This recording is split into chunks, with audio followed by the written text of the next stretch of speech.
Super simple way to set the needle bearings in your lefty fork. The very first thing, you don't have to disassemble the bike at all. This is just disassembled because it's getting rebuilt for the spring season. The things that you're going to need are bottom bracket tool, something pointy to let the air out of the shock, a way to put the air back into the shock, hands that do stuff. First step, you're going to make sure that the shock is unlocked. You're going to remove the cap from the bottom.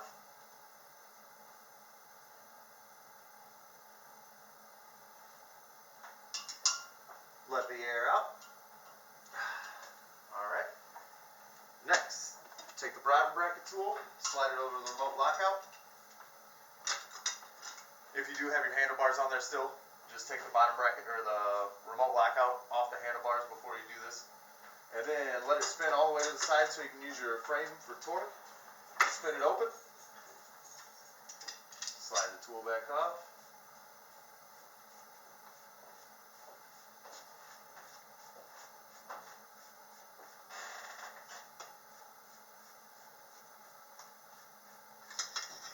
The whole assembly comes off together. Alright, next part.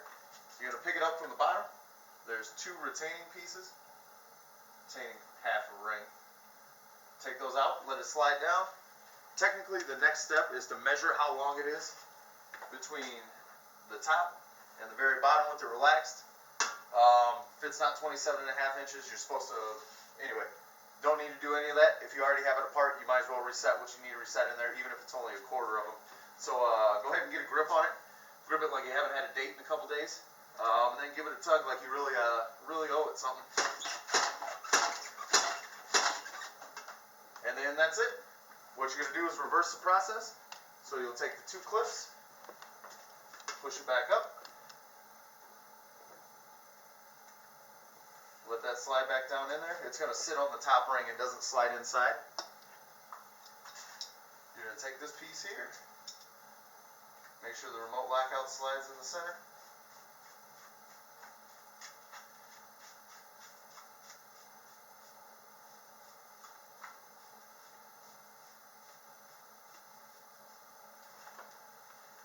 Bottom bracket tool, exact opposite.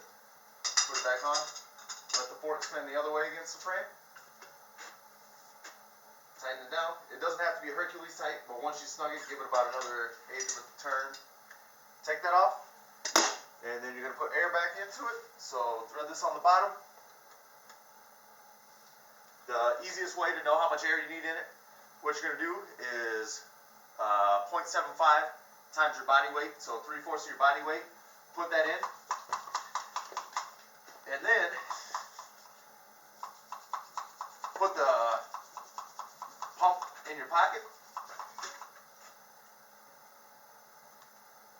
Put the cap back on. Ride it around the block. If it feels like the shock is too stiff, take a little air out. If it doesn't seem like there's enough in there, put a layer of air in until you're comfortable with the way you ride it. That's it.